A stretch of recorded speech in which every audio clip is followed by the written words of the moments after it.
Welcome to Montgomery Today. I'm Mayor Greg Ingram, your host. We're here with Montgomery General Hospital, and we have some exciting stuff going on in Montgomery, as we always do. We're constantly trying to innovate and do things different, and Montgomery General Hospital is just knocking it out of the park here recently and doing fantastic things. The first segment of the program, we have with us today Thomas Baker.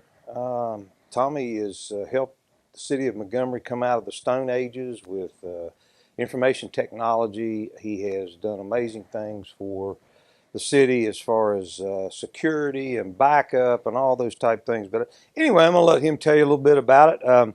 Thomas, if you would, tell us a little bit about your background, where you came from, and how in the world you end up in Montgomery. So I'm originally from Clarksburg. So I came down here and went to Tech right here in Montgomery back in 2012. I graduated 2016. I was the second to last graduating class, and I kind of never left the area. I always like to joke there's something about Montgomery that just keeps pulling me back. So I've been here now since I graduated. I've been in the area. I started consulting with Montgomery a couple years ago, and then in 2021 I joined them as the Director of Information Technology. So when you got to Montgomery, give us a mind's eye view of what our condition was. It was bad. It was almost like a blank slate. There wasn't much in the way of technology. Most of the computers have been purchased from Walmart or Best Buy over the years, so there wasn't a lot to work with, but there was a lot of canvas to paint per se, and Yeah. we've done that over the last couple of years, haven't we? And I tell you, I'm excited every time Thomas comes in the office and says, "Hey, why don't we do this or why don't we do that?" I'm just like, "Okay, let's try it." And everything we've done so far has been working pretty good for us. Yeah, absolutely. So what do you think that when you first came to Montgomery that I don't know how to phrase the question other than we were dangerous with security, with backup, and we've come light years. But yeah, we had no backup. We backed up on a hard drive every day, and I don't mind telling it now because it's not like that anymore. And now we have servers, we have backup computers. You even have, correct me if I'm wrong, but we even have backup offsite. That's correct. So yeah, that's what when we first started out, most of the hardware was aging, 5 years or older in many cases. So we first came in and started putting in some new computers, new laptops. And this was pre-COVID, so we started getting people ready to work from home if needed without knowing the world that COVID would bring. So a lot of the employees started getting laptops, and then COVID hit. During about that same time, the new City Hall was being discussed, so we had a true blank slate we had to build out at what is now the current City Hall, on top of preparing employees to be able to work from home. So there was a rapid expanse in IT there, and we've purchased computers. We've purchased servers to be able to house the data and allow people to remotely access them and work from home. We've put in backup systems to ensure all that data is backed up now, and we're even backing up our backups off-site out into the cloud states away. It's been a huge transformation. On top of that, we've even added video surveillance and some redundancy there, which has been nice. Yeah, so I was going to ask you about that here in a minute. Going back to the security of the systems here in Montgomery, you had a consultant to come in, and Dave, I can't remember his last name. Brian Hoskins. Brian Hoskins, that's who it was. Came in and spent a lot of time with us, putting some security measures in place, and that guy is amazing. But not only have you done a lot of good things here, but also your contacts and the people that you've brought in have brought us out of the dark ages. I think that's an important part to discuss too, is, one person can't do everything. So we rely on other contacts, some security specialists, and that's where we brought Brian in that case, and other contacts that we've made throughout the years to bring them in to see what we're lacking and what we may not see because we're dealing with it every day, and that's an important part of security when it comes to government. It is, and when we're in a bank, so we should have we have secure vaults. Yeah. We have backup drives hid in different vaults. We've got several vaults, so it'd take people a while to find them. But the infrastructure that you put into place has just been amazing. And Describe some of the security vulnerabilities that you have fixed. I know we had issues with our data as far as customer records and those type things, and that's all been fixed now. Yes. So one of the biggest ones, and most people don't think about this, but I've worked with several other government agencies, and one of the biggest ones that people don't think about is actually their Wi-Fi network. They have guests coming in connecting to their Wi-Fi network, the same network that all of their internal computers are on. That was the biggest vulnerability from the old City Hall. So now we have segregated networks. We have secure endpoint management software, so we are actively monitoring and managing every single computer on the network, both in terms of security and then functionality to make sure things like hard drives aren't failing and such. So we patched those up, but then there was a couple outside vendor systems, and some of these systems, unfortunately, as many people know, run on very old software from the 80s or 90s in many cases. So unfortunately, cities have to integrate with that software. There's not very many vendors out there that work with government agencies for things like sanitary, water, utility monitoring. A lot of times they call those SCADA systems.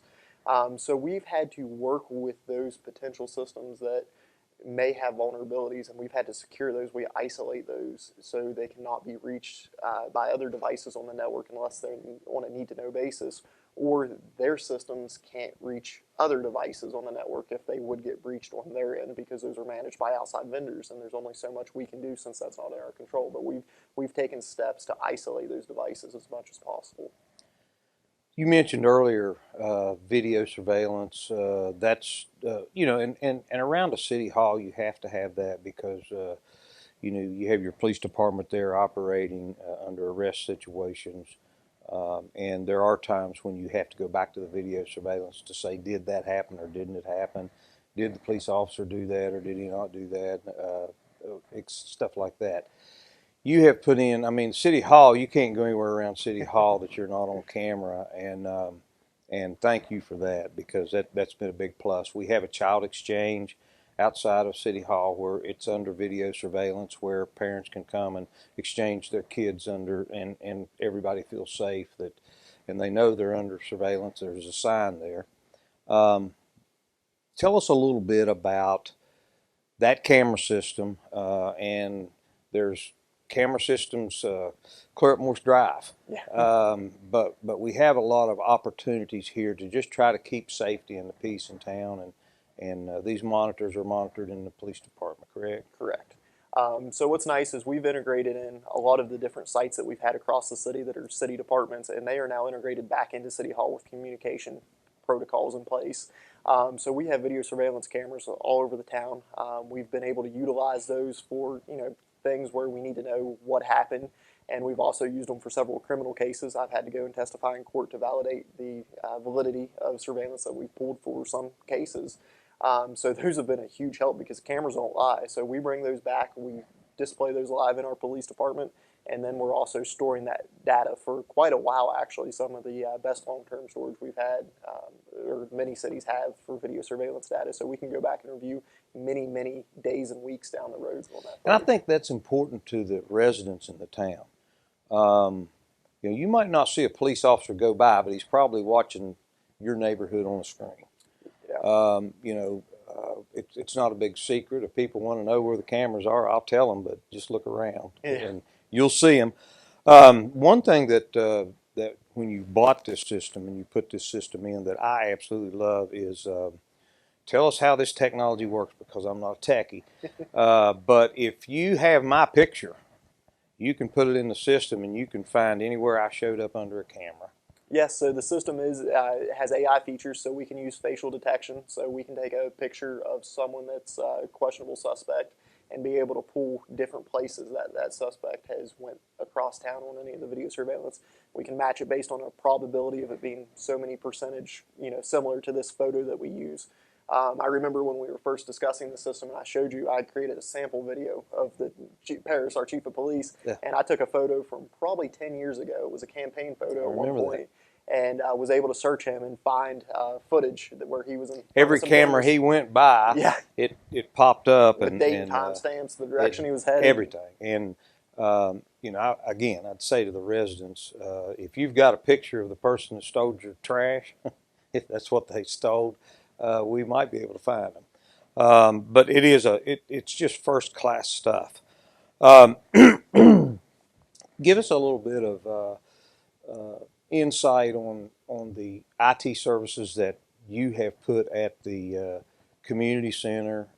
It's wireless. Yes. Pretty neat arrangement there. But the community center it has Wi-Fi there. We had a Wi-Fi hotspot there for school back during COVID. Tell us a little bit about how that technology works. So I guess I'll roll back to when we first started talking. Is a lot of these locations didn't have any form of internet access at all. So over the years, we've been able to deploy internet at the street department, at the community center, and provide a wireless access for both staff and guests. During COVID, we had the homework hotspot for any kids that were doing their homework. They were able to come up on the porch, sit under the fans in the shade, work on the Wi-Fi there with all their schoolwork being online, and that was really nice. We've added security as part of that, and what's great is all of it is connected back through City Hall for easy management and security. We're able to monitor all those different sites. That's what I like. It's all of the files and everything are backed up in a safe. Yeah. Well, and not just the files, but the traffic. We're actively monitoring web traffic, so we're filtering out potentially harmful websites, different, scrupulous sites that we don't want people on our network. So that helps keep people safe using our network too, because that's amazing. Yeah.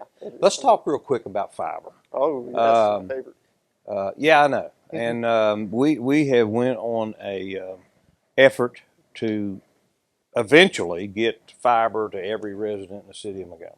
I mean, that would be our end goal someday in the future. Yes. Give us a little insight on what we're doing now to get fiber up and running. We do have fiber in City Hall now, correct? Yes, we do. Okay. And it's fast. I mean, you hit enter, bam, it's there. And it's amazing. But give us a little insight on, you've got some RFPs out there. There's some grants floating around that we're going to try to put fiber in every house in Montgomery. So this comes back to the definition of broadband. We want to provide broadband access to every resident in Montgomery, and that starts with a median to deliver that broadband. And fiber right now is the best median. It's future-proof as far as we can tell. It can support ridiculously fast speeds that even large enterprises aren't utilizing right now. So we set out on a mission about 2 years ago to provide broadband to every resident of Montgomery. We did some research, and it's hard to become an internet service provider. So what we are doing is we're stepping back. We're deploying the infrastructure through different funds that we're looking to work with in grants. And we had an RFP put out to work with a company to engineer a fiber solution across the whole city, as well as a fiber management company to manage that infrastructure.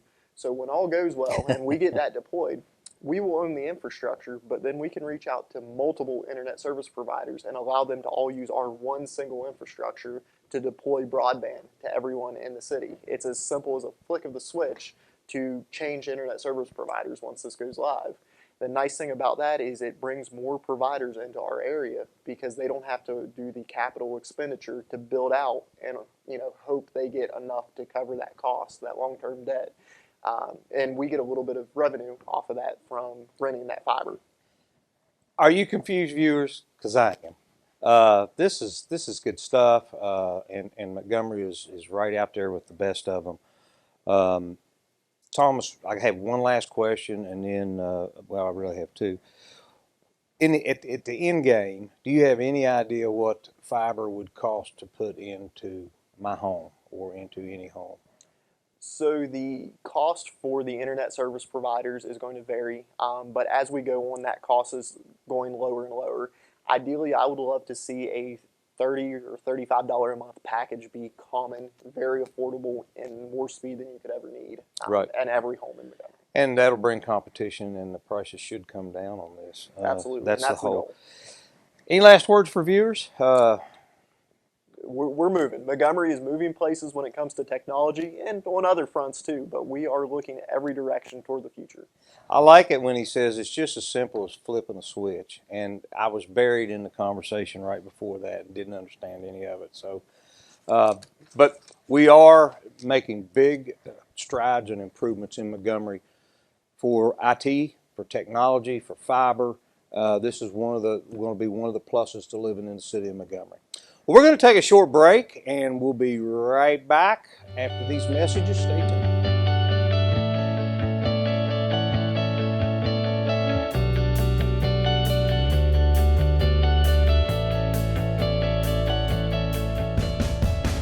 Montgomery General Hospital is proud to welcome pediatric providers Dr. Bradley Marple and physician assistant Shay Criswell.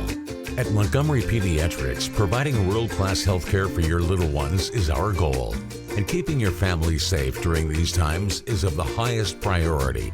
New patients are being welcomed, and the entire pediatrics team invites you to come in and let us meet your children's needs. Experience the difference at Montgomery General Pediatrics.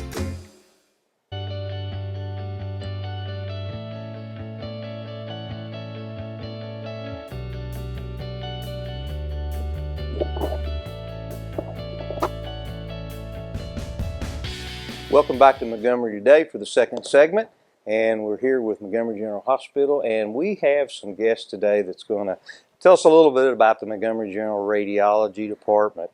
I have with me Angela, and Angela, would you tell us a little bit about yourself, where you came from, how you ended up in Montgomery?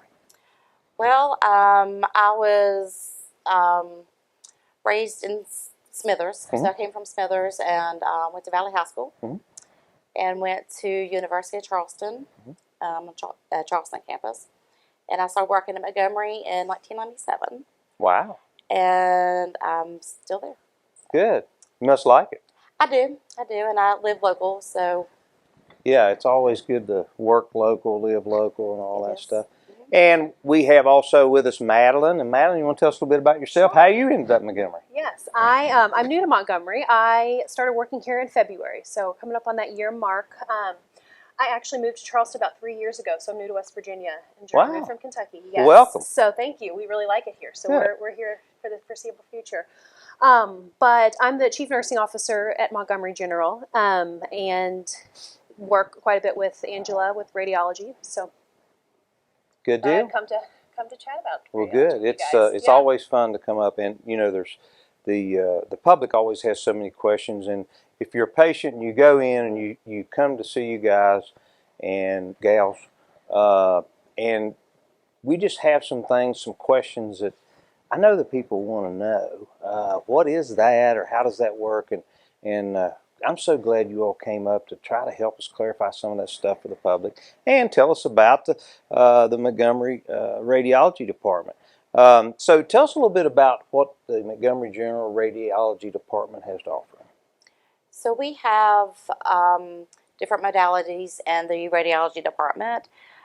We do CT, nuclear medicine, ultrasound, mammography, MRI, bone densitometry, and routine x-rays. Right. So we do most exams that can be done at larger hospitals. Okay, and Debbie Hill, your CEO, had related to us the last time she was here, relayed to us that you guys did some remodeling down there in the radiology department. We did. We installed a new digital radiology room. So the equipment has better images, and the process is faster. So instead of waiting for it to process, it automatically processes within a few seconds. So we can see the image right away when the patient's right there. So their test goes a lot faster. I remember a long time ago, I had a cousin that was in radiology at Charleston Area Medical Center Memorial Division. And I would go in there, with a hurt finger or something, and I remember the big plates they'd get out, and they'd have to go in and then slide it through a hole in the wall and stuff. And you guys probably still have some of that, don't you? That where you use the big plates? We still have the big plates, but we no longer have to have the processing that we used to have, the big processors.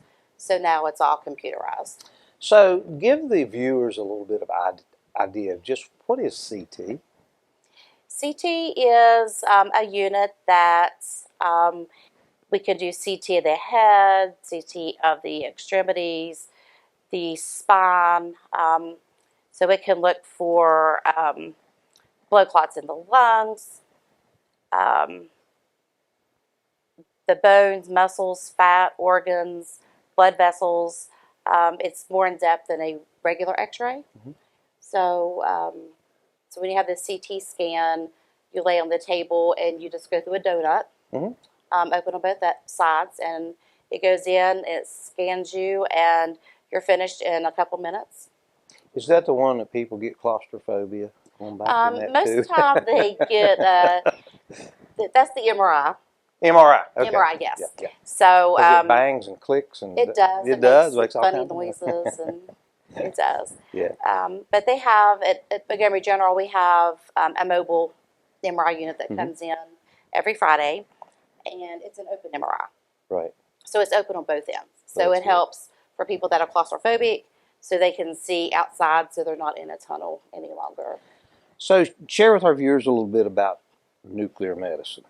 Nuclear, I don't know if you call it X-rays or what you call it, but what is that used for? In what cases would you use nuclear medicine?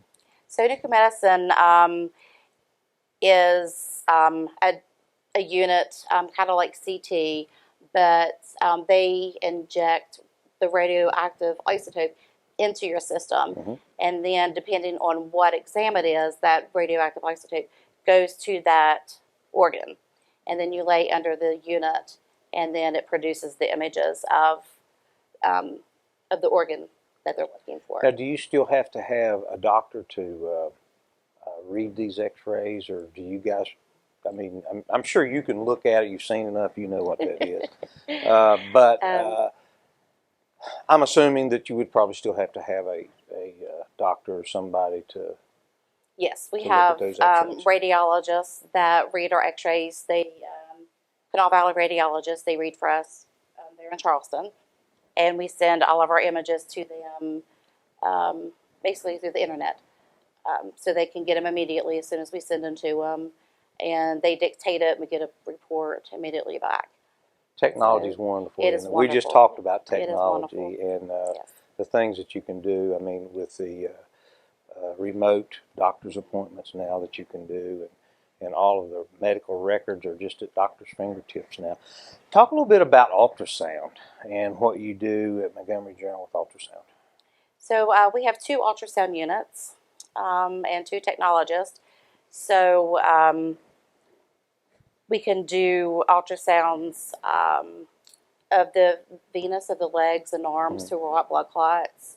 Of course, there's always the ultrasound of the babies that everybody likes, but there's a lot more than that. You can do ultrasounds of the abdomen to look at the abdomen, spleen, kidneys, bladder. And that is not an invasive. No, that's not invasive. Okay. I always wondered how a fetus could, you're looking at this baby, and how that it's not radiology. It's not radiation. Is that correct? Correct. It's okay. sound waves. Okay, the sound waves. They use a transducer and the gel that they put in between, and the ultrasounds go in, and it bounces off the organ that they're looking at and produces the image. Right. So, has Montgomery General Hospital always done mammographies, or are you just now getting into doing mammographies? We have been doing mammography for a long time now. Okay. And we can do digital mammography. And we can do that like the other exams that we can do Monday through Friday. Right. That's very important. I mean, it is, and it's just like colonoscopies are very important as you get older.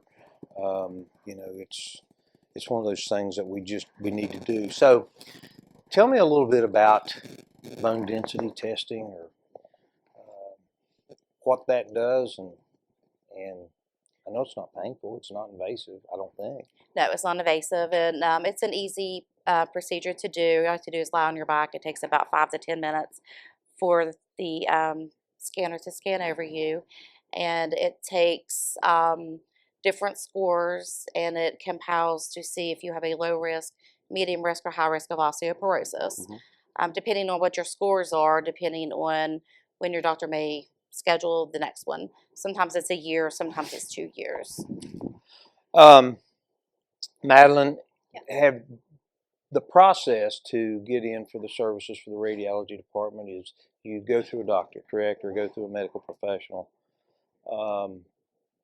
and that can be anywhere. It can be anywhere, yes. So what we would need is just an order from a provider. So wherever your provider may be, we can absolutely do the test here close and conveniently, close to home. So what will happen is that order will get faxed, or the patient can bring it with them, and we will complete the test, and that the results will be sent to the referring provider. So regardless where your physician Morgantown, is, Parkersburg, absolutely. anywhere. Yep. We'd love You to know, take care of you. it's so, it really means a lot for a community like this to have those services close.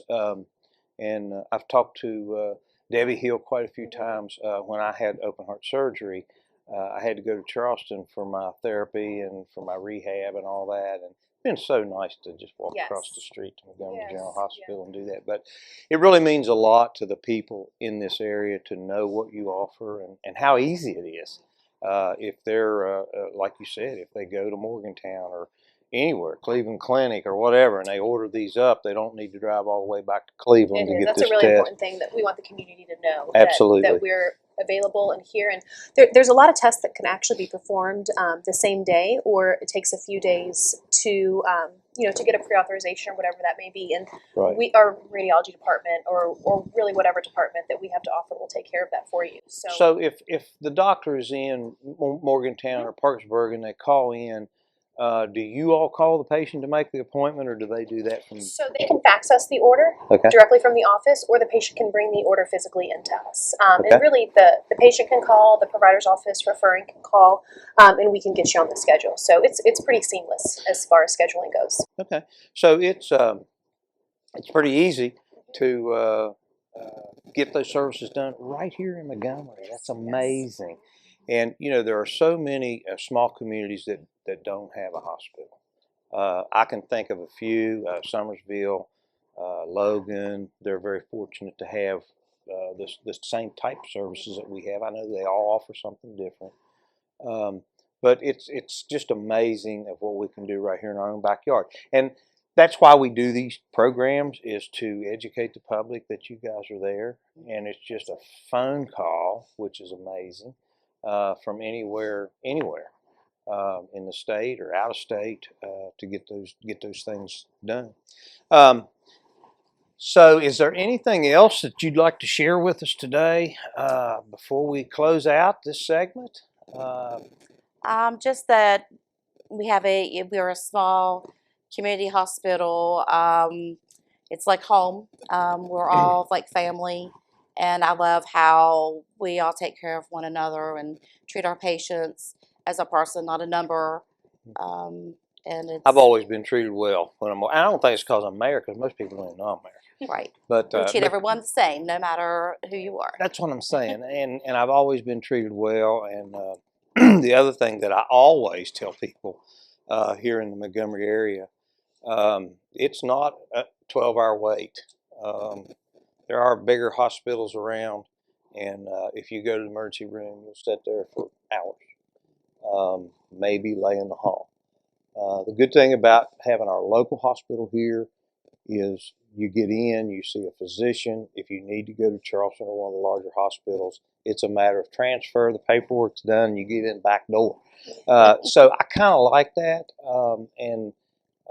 I've noticed that I always told Debbie, I said, I hope the day that I see parking problems again in Montgomery, and I think we're having them over at the hospital. I like it. We had talked last time we may need a few more handicap spots over there and everything. So, but Madeline, do you have anything you'd like to add? Just a quick reminder, we're in the process right now of developing a women's expo that we are going to roll out mid-May. On the topic of osteoporosis, we're going to have, it's actually Osteoporosis Month in May, which I've recently found out as well. So it worked out well timing-wise. But we're going to discuss breast health, bone health, skin care, all things kind of that will relate to that women's expo. So be looking for that on mid-May. We'll put that on Facebook and hopefully the city page and a couple of other places.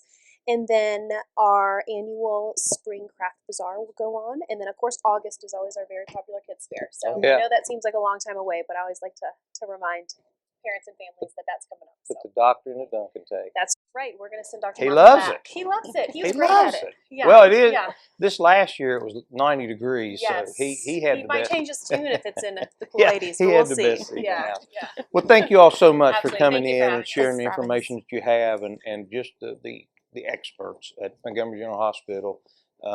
Thank you so much for coming in and sharing all your information, and we'll have you back soon. Anytime. That Okay. sounds great. Thank you. That'll do it for this segment of Montgomery Today with Montgomery General Hospital. Tune in for our next program, and we'll see you later. Be safe.